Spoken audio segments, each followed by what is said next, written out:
Senhor amado Jesus. Fortalece a cada coração aqui presente e que contribuiu para que muitos irmãos que encontravam-se perdidos pudessem reencontrar o caminho.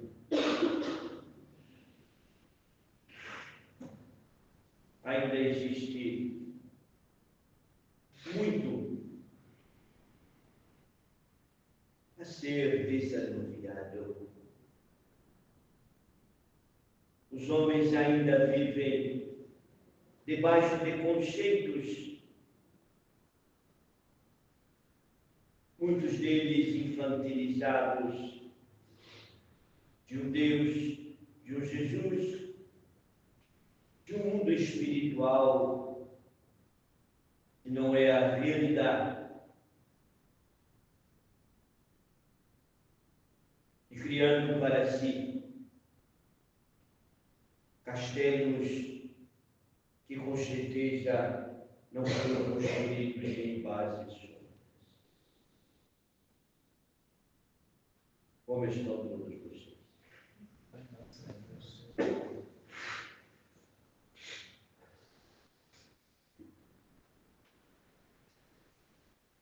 Como estão as coisas vazias?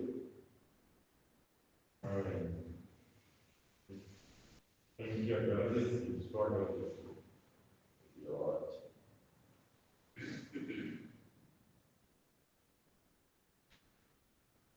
Eu fico muito feliz, sabe, Valdir? Porque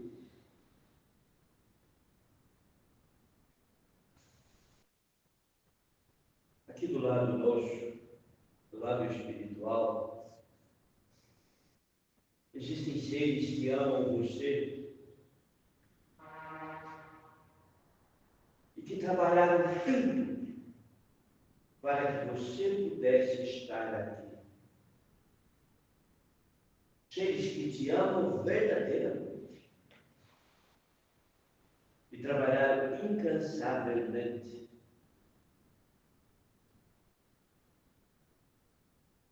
e hoje se sentem felizes e realizados. E nós também sentimos felizes por fazer parte deste processo. Então temos muito que comemorar. Então, quando você faz um retrocesso de sua vida com a sua atualidade, muitas mudanças, muitos conceitos, muitas verdades refeitas, e tudo isto é muito positivo e que nos dá força para seguir adiante com as nossas propostas, ou em especial, podemos dizer, as propostas do Cristo. Deus continue te fortalecendo. Tá? Eu só tenho que pedir perdão pelas minhas, pedindo pela minha ignorância, pela minha falta de aceitação. Eu preciso melhorar muito isso, porque sei que muita coisa que acontece, eu mesmo estou provocando. Há 10 anos atrás, você não teria coragem de fazer tudo o que você acaba de fazer. Isso demonstra que a humildade encontrou um caminho e campo favorável para a manifestação. Sabemos que estamos acertos, já deu alguns passos que nós podemos dizer muito positivos. Você é um diamante muito bruto e que a luminosidade começa a manifestar. Então nós temos que comemorar, não temos? Temos que comemorar.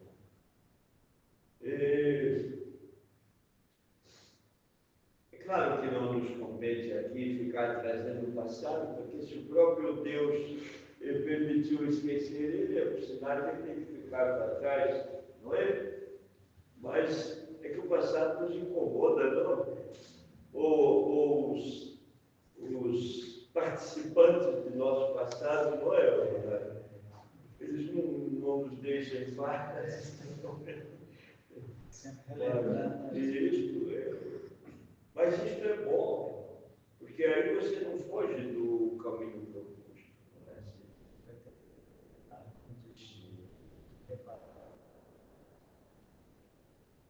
E você, Flávia, como está?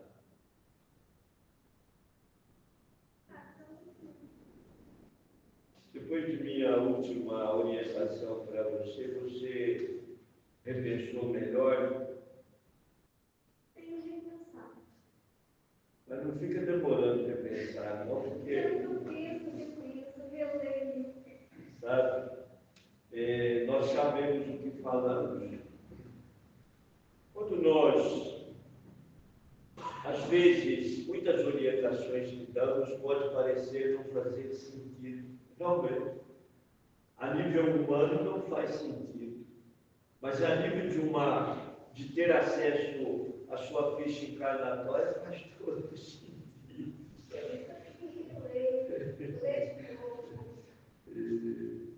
Então,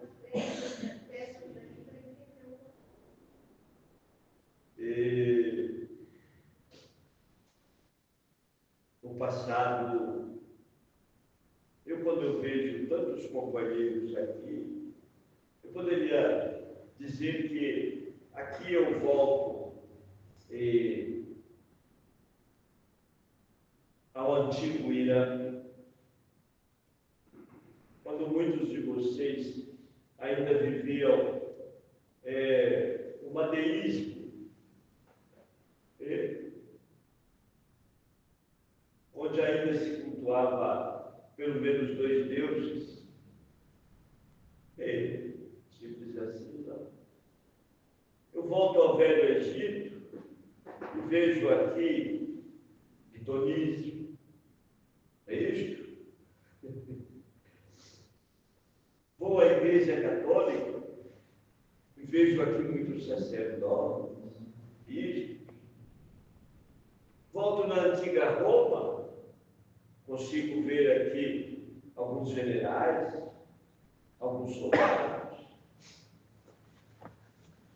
Volto ao Brasil de algum tempo atrás, vejo aqui alguns negros, alguns escravos. Olha que interessante. Olha como que se mudam as posições de acordo com as necessidades. E aí nós começamos a entender por que a doutrina que vocês abraçaram, ela é consoladora. E aí nós paramos e como nos foi dada a oportunidade até para auxiliar de relembrar muitos passados. Mas já imaginou, Ronaldo, você amar alguém que destruiu toda a sua família, que matou a sangue frio, olhando para você na Inquisição? Não é? Olha que interessante. O esquecimento do véu aí Mas é aí que entra o amor. Porque quando alguém quer tirar a vida do outro, na realidade ele está se iludindo. Porque se eu quero matar alguém, eu quero o quê? Extinguir. Mas como que isso? Eu não tenho o poder de extinguir ninguém. Eu tenho o poder de roubar dele, a roupagem que ele usa, mas extinguir, jamais. Deus não deu este poder para ninguém. Então é uma ilusão. Quando eu tiro a vida física de alguém, eu estou me iludindo.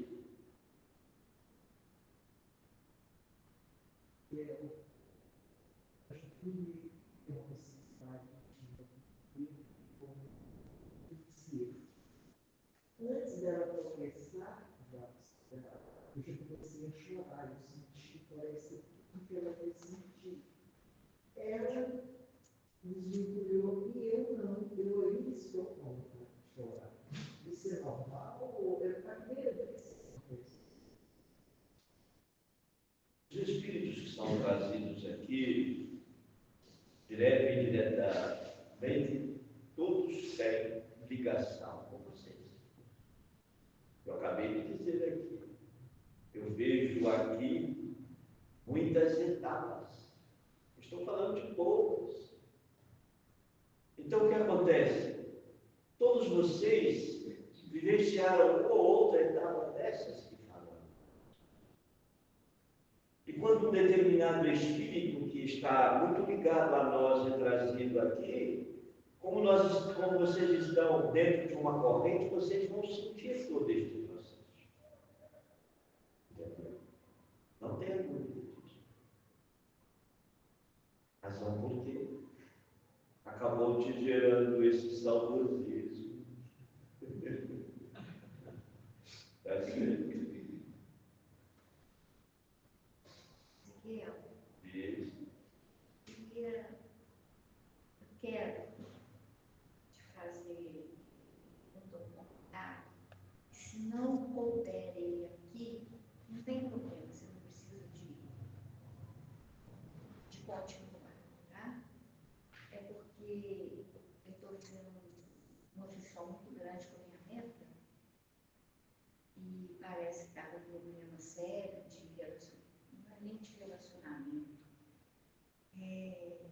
Ela parece que está querendo se desconectar do mundo, das pessoas e fica no virtual. Ela não aceita um abraço, ela não aceita um carinho, ela não aceita uma conversa. E eu não sei se isso tem a ver com alguma interferência espiritual que ela possa estar tendo. Porque está muito forte. Existe um projeto feito pelas sombras no sentido de envolver a juventude contra tudo que é o correto, vamos assim dizer. É desrespeitado. E qual que é o objetivo? É gerar um distúrbio generalizado. Nós temos dito aqui que o mal é extremamente organizado. É muito comum, às vezes, aos espíritas acharem que o espírito sai por aí, chega na sua casa, e ele acha a porta aberta, ele entra e ele vai ficar ali. Bom, pode acontecer. Mas, aqui no plano do espírito, tudo tem um preço. O mundo espiritual inferior, eles taxam mais do que no plano terreno. Os impostos aqui são maiores do que no plano físico. Aqui tudo tem um preço. Ou vocês acham que não é desta maneira, que tudo está ao bel prazer? Não é assim, não. Por quê? Olha bem, conforme Jesus disse, cada ser está onde o pensamento leva.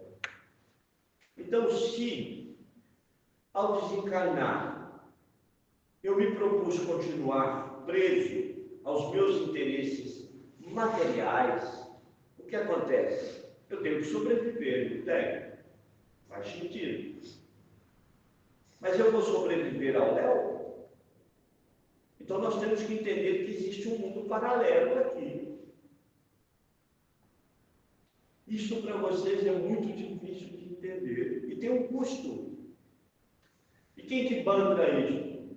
São os nossos irmãos de intelecto imenso e que controlam tudo isso. Então é por isso que nós temos o costume de dizer que o bem na terra está dependendo de vocês. Uma das coisas que os homens precisam de vencer são as paixões.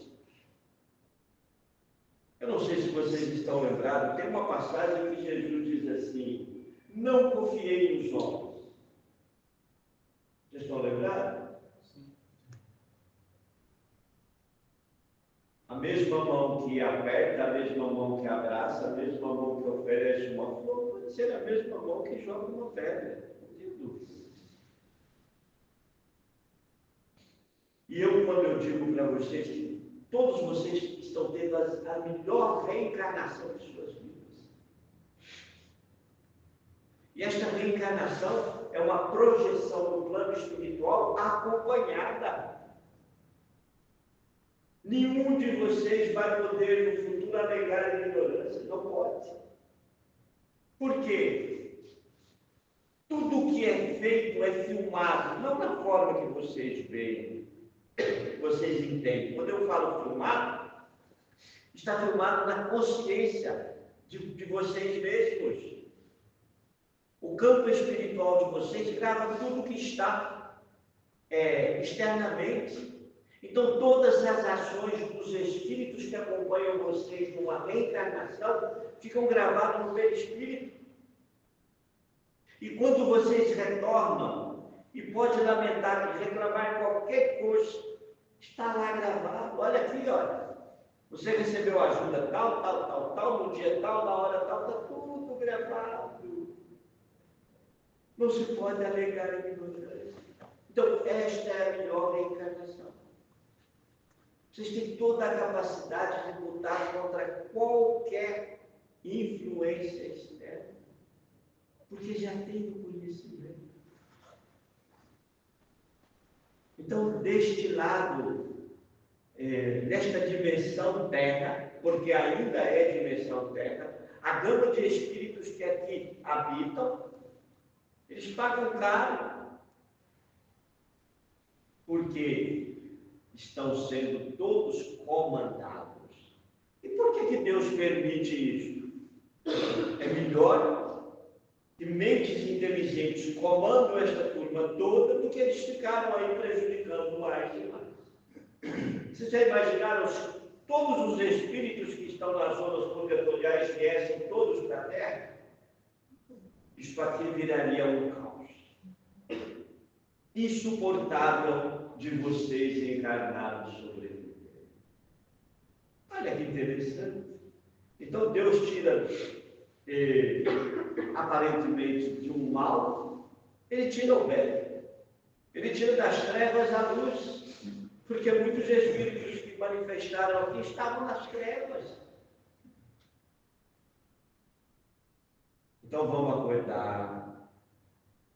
Vamos acordar para a realidade. Quando eu digo aqui, vocês têm que estar na multidão, mas não permitam que a multidão conduza, porque a multidão, ao conduzir, ela cria o que? Paixões. E são essas paixões que matam.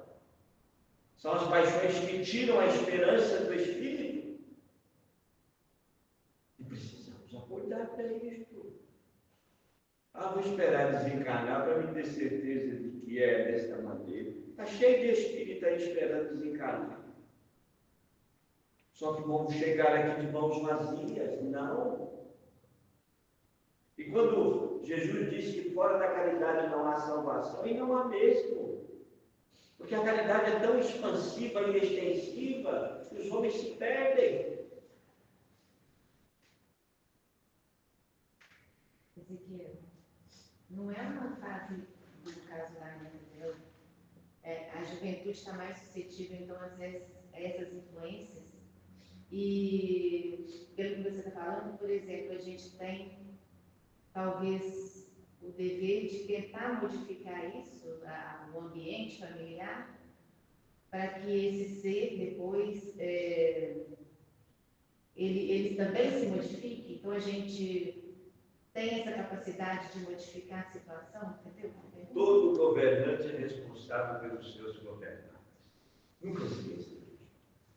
Um pai e uma mãe, eles têm uma autoridade dada por Deus. É uma autoridade. Então, esta autoridade é investidura. Agora, o que está acontecendo com a maioria dos pais? Eles não estão usando a investidura da autoridade que têm, não estão. Sabe por quê? Porque existe uma ameaça que os jovens aprenderam a fazer, a ameaça do suicídio. Se não fizer do meu jeito, eu me mato. Ou seja, ele quer transferir a culpa daquilo que ele não quer fazer para os pais. E os pais aceitam.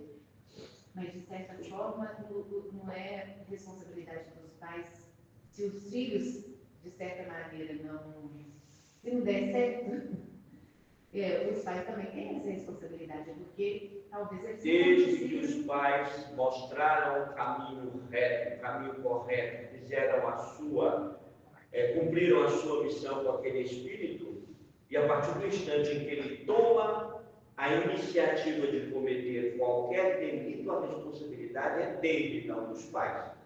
Mas se os pais foram negligentes, a responsabilidade é dos pais também.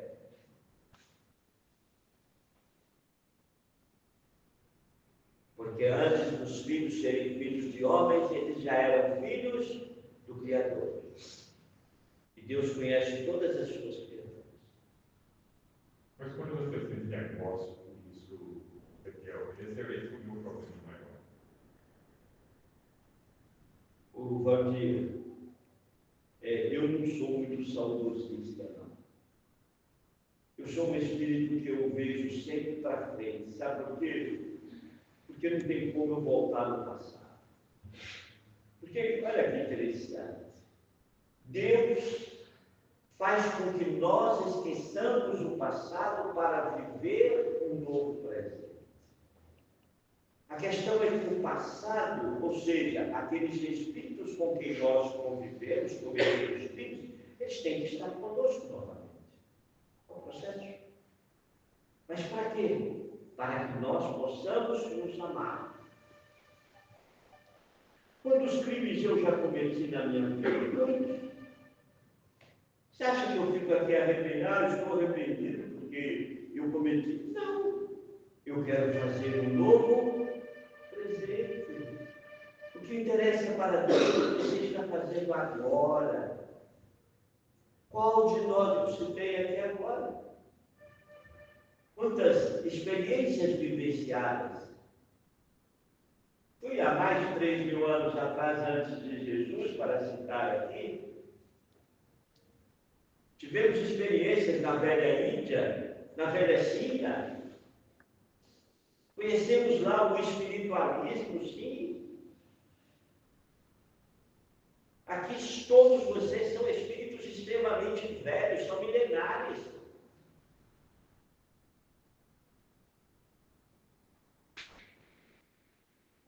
São todos intelectivos, mas rebeldes, extremamente rebeldes.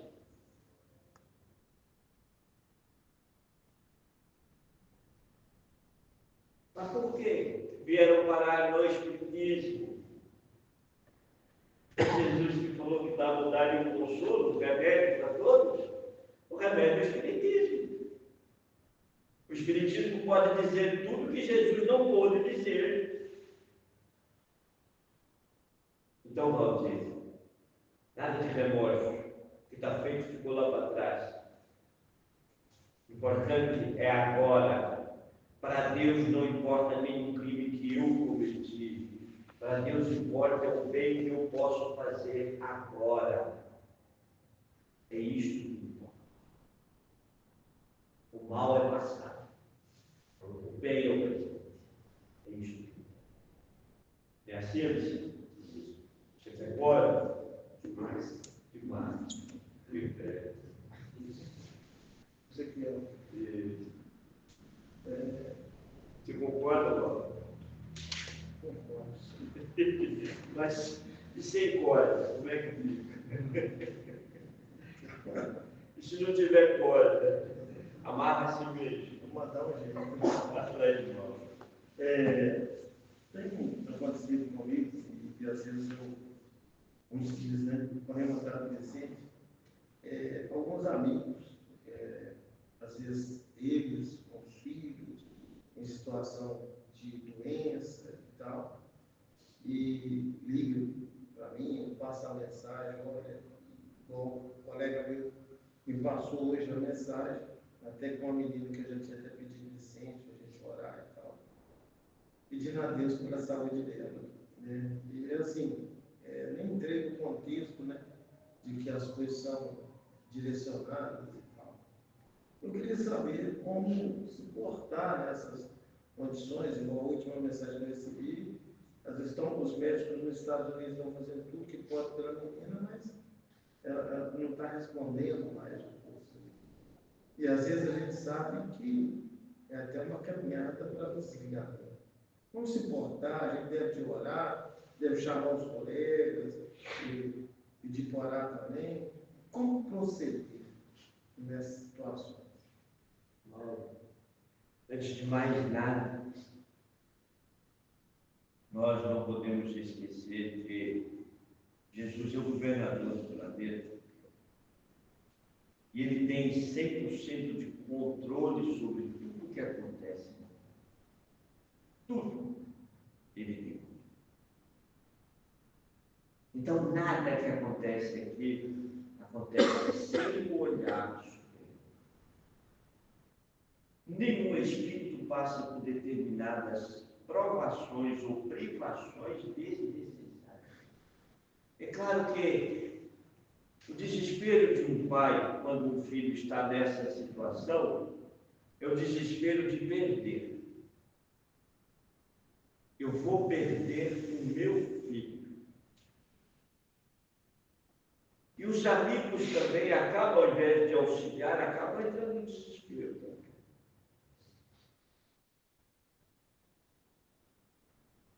Nós podemos auxiliar para que o espírito nessas condições possa recuperar? Claro que podemos, sem dúvida nenhuma.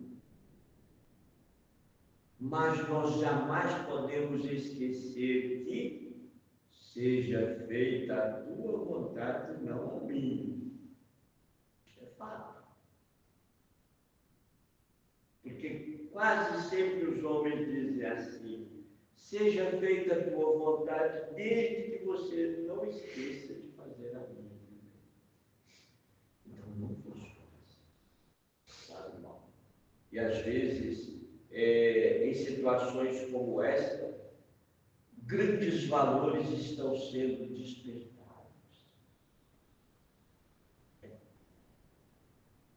Tanto para os pais, para os amigos, para o filho que às vezes, por ser, passa por uma situação como esta, há um despertamento imenso para a vida.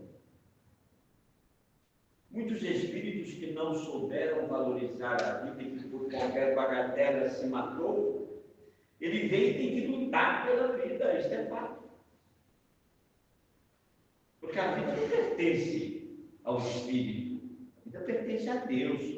A vida é um empréstimo de Deus para nós. E quando nós desrespeitamos e que não sabemos fazer uso ou bom uso desse empréstimo, nós temos que responder por ele.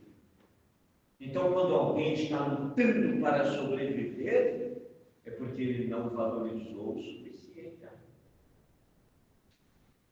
E quase sempre os pais fazem falta. Os pais da vida.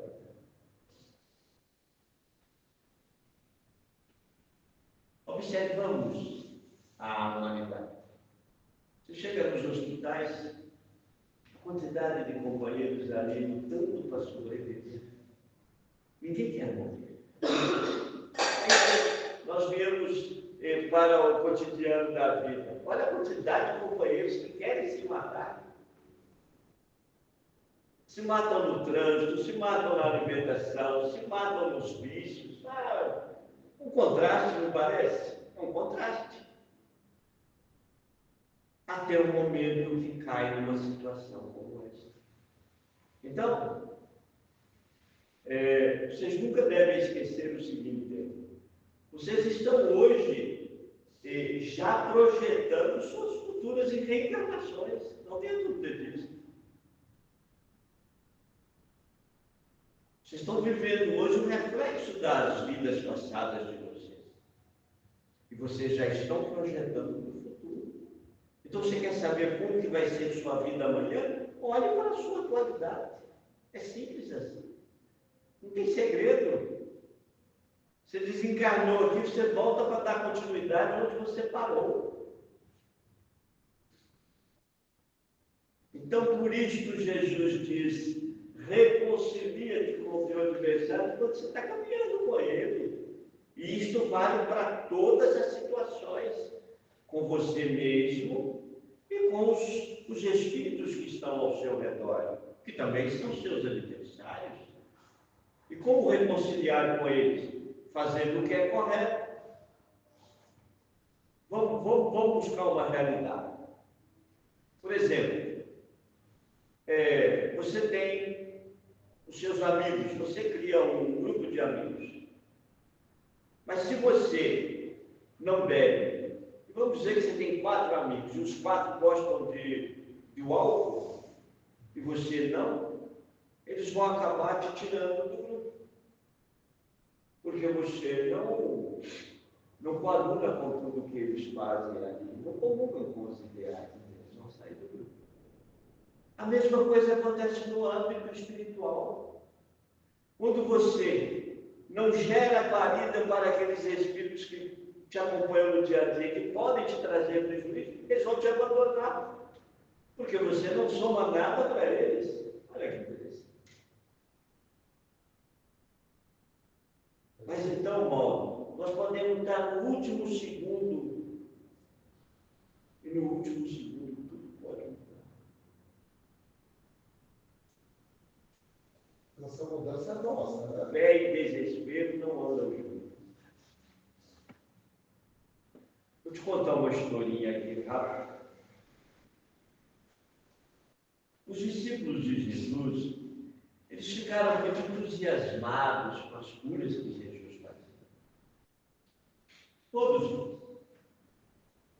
Eles começaram a ver Jesus ressuscitando mortos, devolvendo a visão para os cegos, fazendo mudos falarem, surdos ouvirem, e eles ficaram extremamente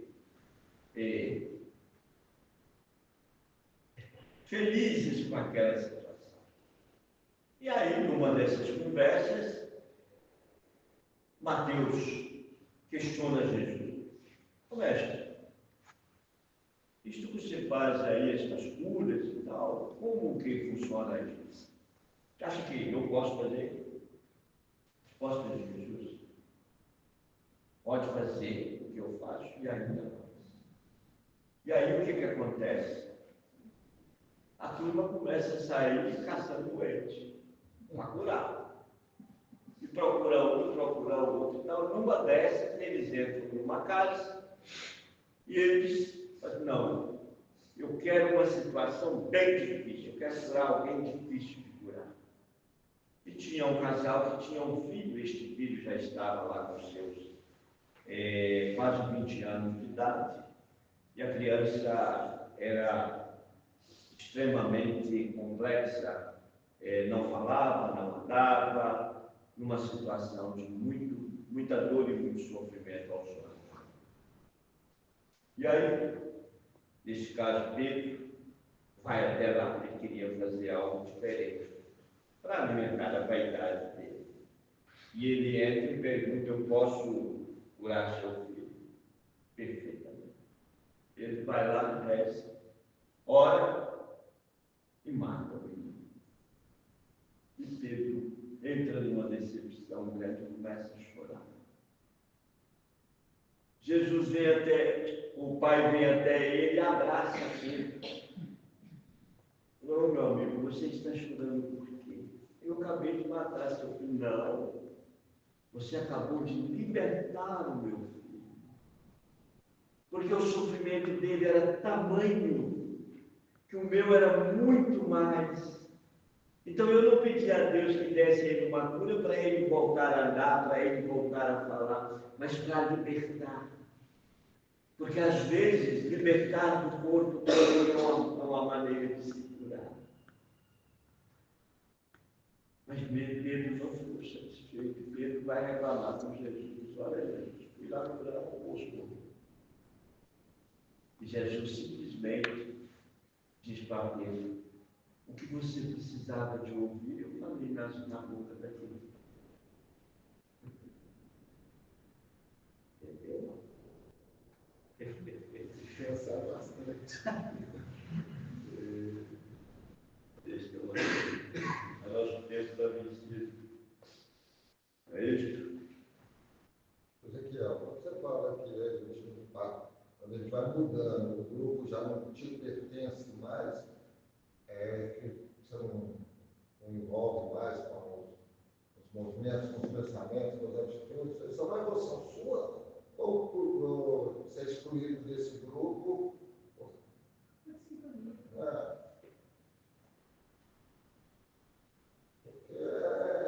O que vocês aprenderam?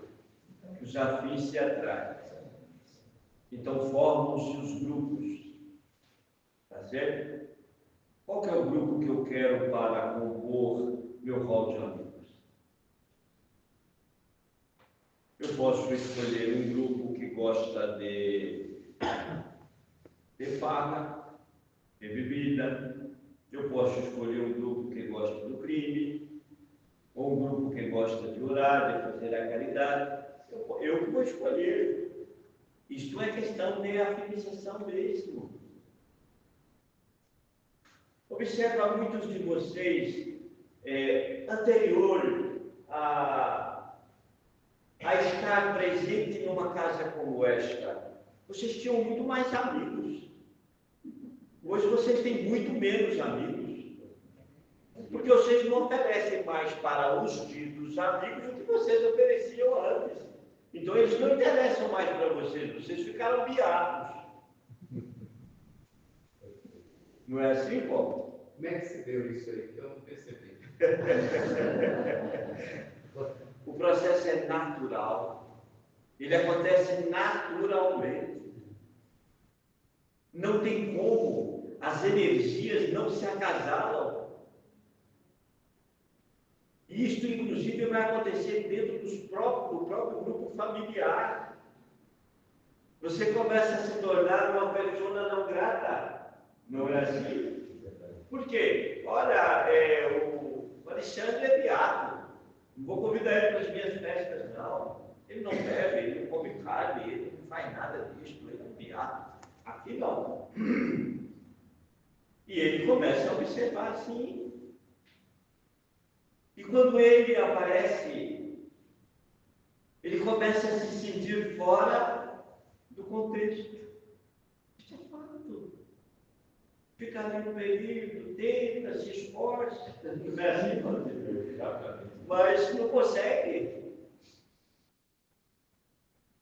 Mas olha que interessante. Mas na hora que o problema surge, que a dificuldade surge, não é assim, Paulo? Liga para o Paulo.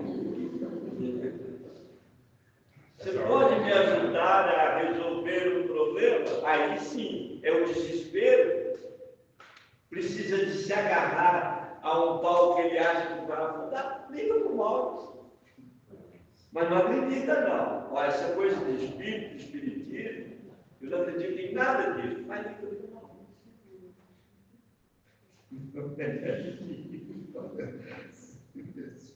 Mas para a festa não vai desligar, não. O problema é que o Mauro está ligando para o Vicente aí. Mas não tem problema. Está ligando para o campo cheio, não? Dessa maneira. Então é isso. Meu tempo venceu. Vamos encerrar os trabalhos. Vamos agradecer a Deus pela oportunidade. E ao retornar aos seus lares, que levem para os seus as energias do Cristo que é uma boa noite. Boa noite.